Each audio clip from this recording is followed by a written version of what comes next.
Hi hello and नमस्ते everyone. Nepali foodie फेस्टमा यहाँहरूलाई स्वागत छ। आज हामी बनाउँदैछौँ चिकन मोमो। मैले चाहिँ यहाँ 700 ग्राम जति मैदा लिएको छु। त्यसमा बिचमा खाल्डो बनाएर त्यसमा तेल हाल्दैछु। तेल सर्र हालिसके पछाडि यसलाई मजाले मिक्स गर्ने, तेल र पिठो मजाले मिक्स गर्ने।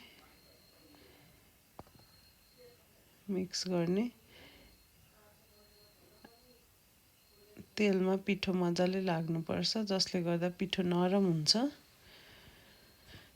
यतिको मोलिसकेपछि चाहिँ हाम्रो पिठो रेडी हुन्छ।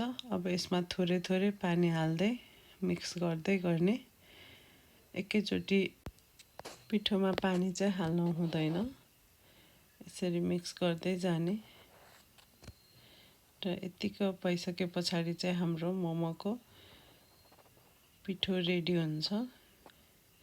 हाम्रो मोमोको पिठो चाहिँ धेरै गिलो पनि हुन हुँदैन र साथसाथै धेरै नरम पनि हुन हुँदैन। यतिको भइसकेपछि चाहिँ हाम्रो मोमोको डो रेडी भयो।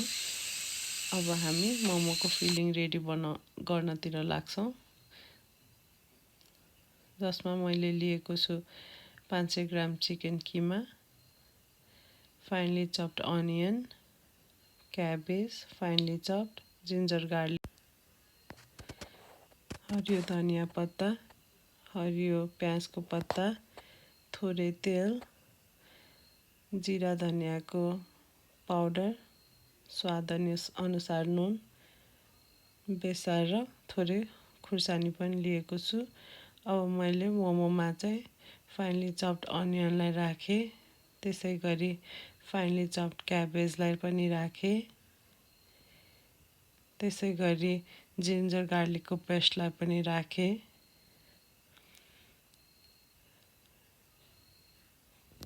त्यसै गरी ग्रिन कोरिएन्डर लिप्सलाई पनि राखेँ। त्यस पछाडि हरियो प्याजको पत्तालाई पनि राखेँ, त्यसै गरी तेललाई पनि राख्दैछु। त्यस पछाडि मैले राखेँ थोरै बेसार, सँगसँगै मैले राखेँ थोरै जिरा धनियाको धुलो, त्यसै गरी मैले राखेँ थोरै खुर्सानीको धुलो र स्वादअनुसार नुनलाई पनि राख्दैछु। अब यो मिक्सरलाई चाहिँ मजाले मिक्स गर्नुपर्छ। मेरो चाहिँ भाँडा सानो भएर अर्को भाँडामा ट्रान्सफर गरेँ। सबैतिर मसला मजाले लाग्ने गरेर मिक्स गर्नुपर्ने हुन्छ। यसरी मोल्नु होला यहाँहरूले पनि। मिक्स राम्रोसँग गर्नुपर्छ। यतिको मोलिसके पछाडि चाहिँ हाम्रो चिकनको किमा चाहिँ रेडी हुन्छ। र अब चिकनको किमाको कन्सिस्टेन्सी चाहिँ यतिको हुनुपर्छ, जसले गर्दा मोमो चाहिँ जुसी हुन्छ। यो किमालाई साइडमा राखेर अब मोमो बनाउनतिर लागौँ।